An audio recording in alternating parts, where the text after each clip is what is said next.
भारत में हिंदुओं की सांसों पर संकट है क्योंकि भारत और बांग्लादेश में कोई अंतर नहीं है।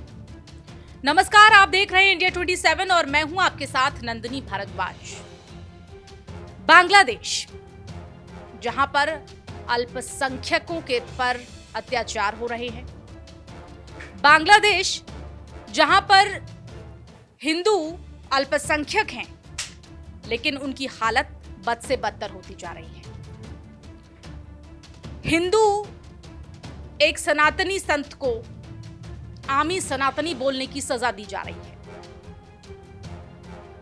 तो ये सब हो रहा है बांग्लादेश में। बांग्लादेश में हिंदू अल्पसंख्यकों को सजा दी जा रही है बस ये बोलने की कि वो हिंदू हैं, सनातनी हैं और सनातनियों को भी रहने का अधिकार मिलना चाहिए। अफसोस की बात यह भी है कि हिंदुओं के जनाधिक्य वाले देश भारत में भी सो कॉल्ड माननीय ये कहने पर उतारू हैं कि भारत और बांग्लादेश में कोई अंतर नहीं है। ये भारत में बांग्लादेश जैसे हालात, ये कैसी बात? माइनॉरिटीज को तंग करेंगे, उनकी मस्जिदों को तोड़ के शिवलिंग ढूंढेंगे। बांग्लादेश में अगर कोई हिंदू हमारा भाई वहाँ की जाति के खिलाफ बात करता है उसको जेल में डाल देंगे। यहाँ उमर खालिद को जेल में डालते हैं, वहाँ उनको जेल में। तो फर्क क्या है? मुझे तो लगता है कोई फर्क ही नहीं है। ये बांग्लादेश तो इंदिरा जी ने इसको आजाद किया था, मगर आज वहाँ भी हालात बिल्कुल वैसे हो रहे हैं और हमारे यहाँ भी हालात वैसे हो रहे हैं। कोई फर्क नहीं है। मेरे ख्याल से ज्यादातर हिंदुस्तान में रहने वाले लोग इस बयान से असहमत होंगे जो कि जम्मू कश्मीर की पीडीपी नेता ने दिया है। आप कमेंट के जरिए इस बाबत हमें बता सकते हैं कि क्या जो महबूबा मुफ्ती ने यह बयान दिया कि भारत और बांग्लादेश के हालात एक जैसे हैं, आप इससे सहमत हैं? सवाल उठने इसलिए भी लाजमी हो जाते हैं कि भारत जैसे शांतिप्रिय देश में जहां हर कौम को एक जैसा समझा जाता है, वहां पर इस तरीके की बातें बड़ी बेबाकी से रख दी जाती हैं। बोलने का अधिकार सबको है, अभिव्यक्ति की आजादी सबको है, ये सब जानते हैं। शायद इसी बात का ये फायदा उठाया जा रहा है कि बोला जा रहा है भारत और बांग्लादेश एक जैसे हैं और भारत में बांग्लादेश जैसे हालात हैं। तो भारत में क्या ऐसे हालात हैं? जवाब तो यह है कि भारत में जमीन और आसमान का अंतर है। वहां मंदिर जलाए जा रहे हैं, घर जलाए जा रहे हैं, आधी आबादी पर अत्याचार हो रहे हैं और ये सब बांग्लादेश में हो रहा है।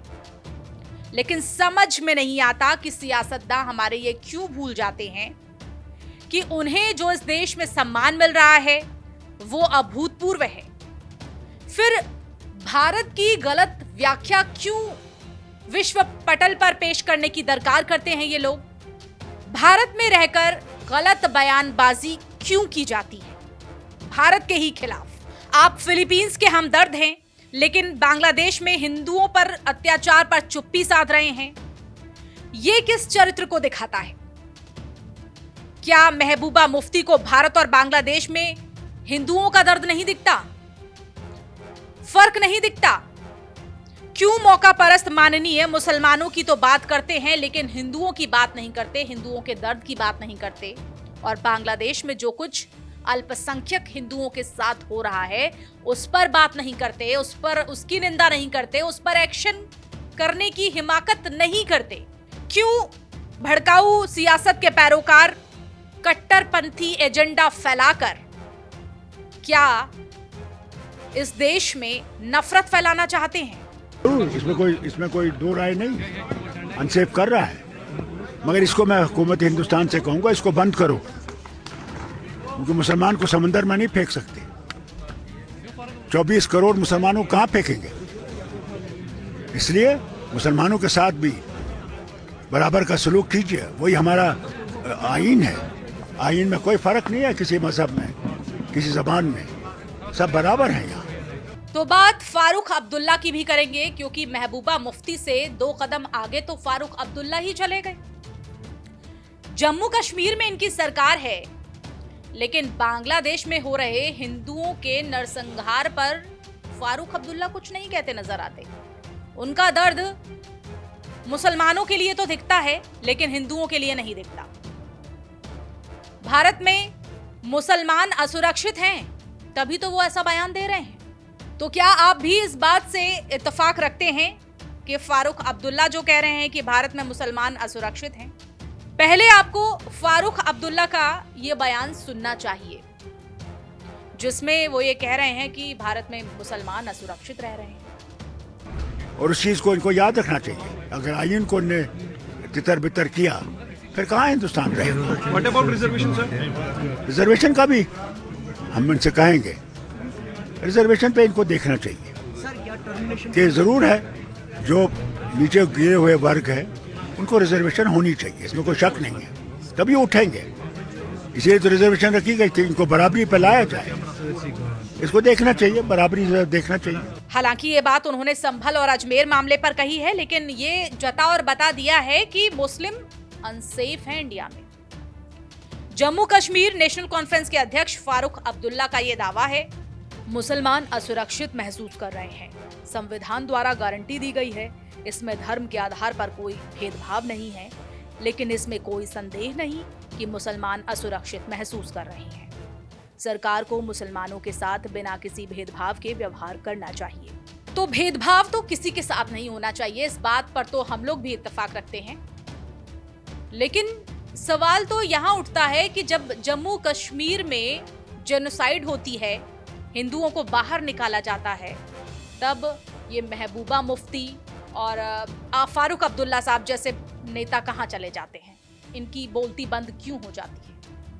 ये बांग्लादेश में अब जो भी कुछ हो रहा है, इस पर तो मानिए सांप ही सूंघ गया है इन सबको। किसी ने भी नहीं कहा है कि ऑल आइज ऑन बांग्लादेश, किसी ने भी नहीं बोला। हाँ, ये दोगलापन जरूर राजनीति की पराकाष्ठा को दर्शाता है। पड़ोसी मुल्क बांग्लादेश में लोकतंत्र से की तस्वीर नजर नहीं आती, वहां लोकतंत्र बहाल करने की दिशा में लोग अगुवाई करें, ऐसा काम कुछ नजर नहीं आता। ना ही नेताओं की इस पर कोई टिप्पणी नजर आती है। उन तथाकथित नेताओं की जो खुद को मुस्लिम परस्त होने का दावा बताते हैं और तुष्टीकरण की राजनीति करते हैं। बेसिकली मुस्लिमों को खतरे में बताकर अब्दुल्ला डरा रहे हैं या फिर भड़का रहे हैं? घाटी में चुनाव जीतकर उन्होंने सरकार बनाई, फिर भी वो कह रहे हैं कि मुसलमान खतरे में हैं। तो क्या ये तुष्टीकरण के लिए वो मुस्लिमों को डरा रहे हैं, धमका रहे हैं कि मुस्लिम असुरक्षित हैं भारत में? कश्मीरी पंडितों की बात क्यों नहीं करते हैं फारूक अब्दुल्ला?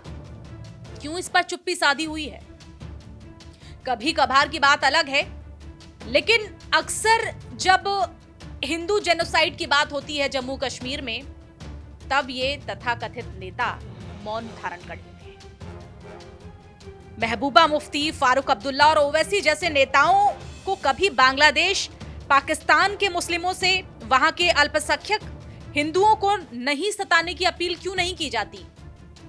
क्यों नहीं ये सभी नेता ये कह देते कि पाकिस्तान में जो हिंदुओं के साथ हो रहा है वो अल्पसंख्यक बन गए हैं और भी ज्यादा उनकी आबादी घटती जा रही है, उन पर अत्याचार किए जा रहे हैं, ऐसे मामलातों पर टिप्पणियां इनकी क्यों नजर नहीं आती? और क्यों नहीं ये कहते कि हिंदुओं के साथ हम खड़े हैं? मुस्लिम्स के लिए जब ये चाहते हैं कि ऐसा भारत सरकार करे या और सभी दल करें, राजनीतिक दल, और उनके लिए काम करें, तो क्या इन नेताओं से ये उम्मीद नहीं की जा सकती? और क्या इन नेताओं से ये उम्मीद करना गलत है?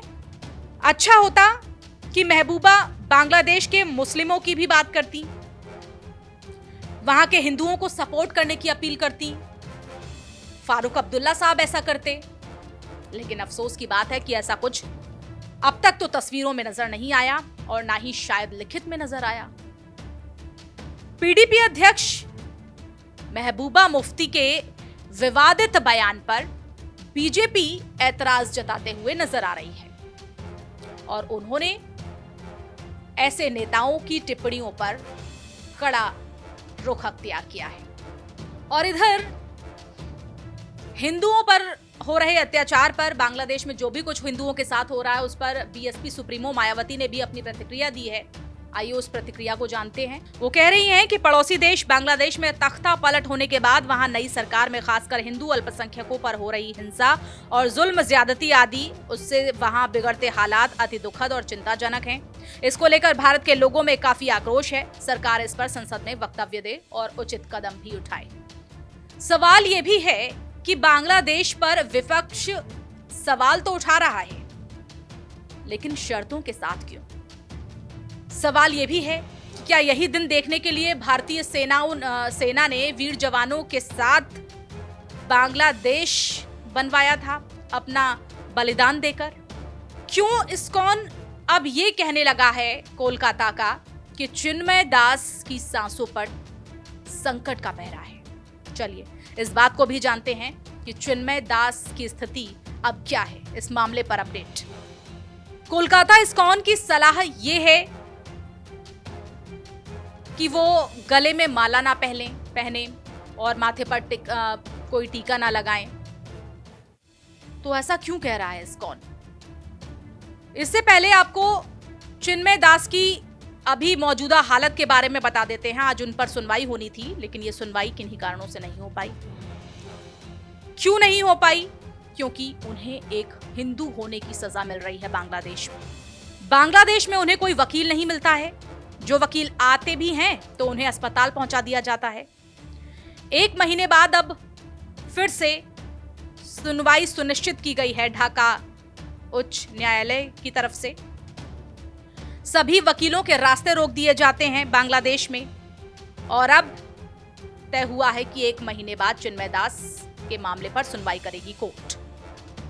चिन्मय कृष्णदास के वकील रमन राय को आखिर हुआ क्या जो वो वक्त पर कोर्ट नहीं पहुंचे? फिल्मों की तरह कहानी वहां पर भी बुनी गई। वकील रमन रॉय को परेशान किया गया, प्रताड़ित किया गया, यहां तक कि जानलेवा हमला हुआ उन पर। तस्वीरों में आप देख रहे होंगे। हालांकि ये जानकारी कोलकाता इस्कॉन ने दी है। वकील रमन रॉय की हालत देखिए, आईसीयू में भर्ती हैं और इसी के साथ अब चिन्मय दासों की सांसों पर संकट बताया जा रहा है, क्योंकि जिस जेल में वो भगवा वस्त्र पहने हुए अभी इस वक्त मौजूद हैं, वहां पर कुख्यात अपराधी बंद हैं। कुछ भी हो सकता है चिन्मय दास को। इस्कॉन कोलकाता के प्रवक्ता राधा रमन दास ने सोशल मीडिया प्लेटफॉर्म एक्स पर एक पोस्ट के जरिए इसकी जानकारी दी है। उन्होंने बताया है कि इस्लामी कट्टरपंथियों ने रमन रॉय के घर पर तोड़फोड़ की। जो वकील हैं चिन्मय दास के, लेकिन वो कोर्ट क्यों नहीं पहुंच पाए? क्योंकि रमन राय के घर पर तोड़फोड़ की गई है, उन्हें बेरहमी से मारा गया। और एक्स पर पोस्ट करते हुए लिखते हैं, कृपया अधिवक्ता रमन राय के लिए प्रार्थना करें। उनका एकमात्र कसूर चिन्मय कृष्ण प्रभु का अदालत में बचाव करना था।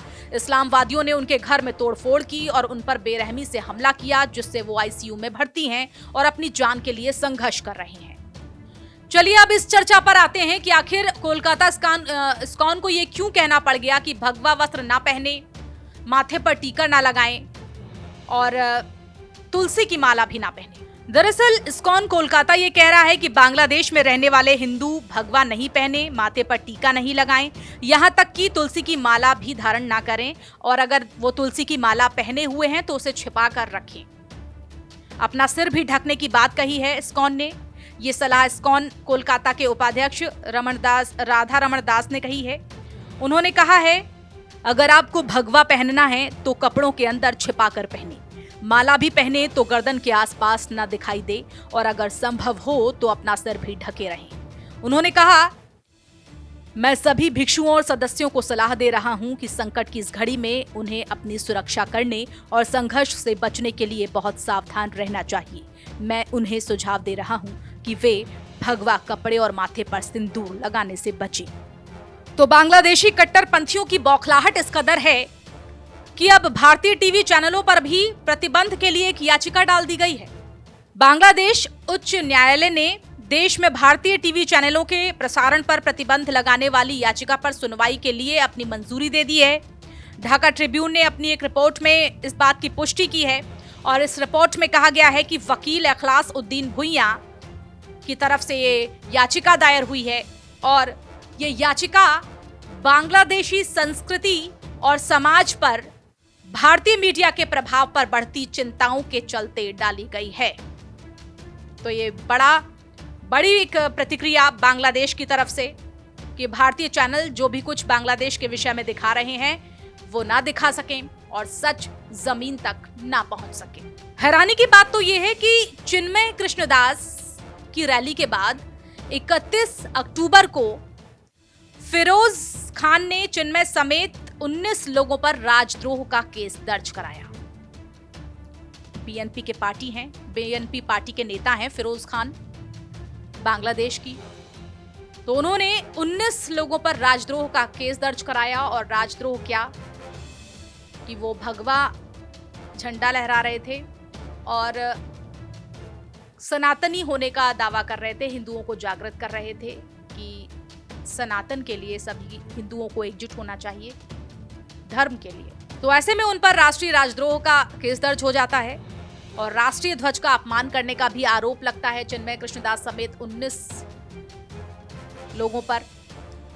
इसी के बाद बांग्लादेश में हिंदुओं की दशा बिगड़ती चली जाती है, हालात बेकाबू हो जाते हैं और तस्वीरें जो इस वक्त आप स्क्रीन पर देख रहे हैं,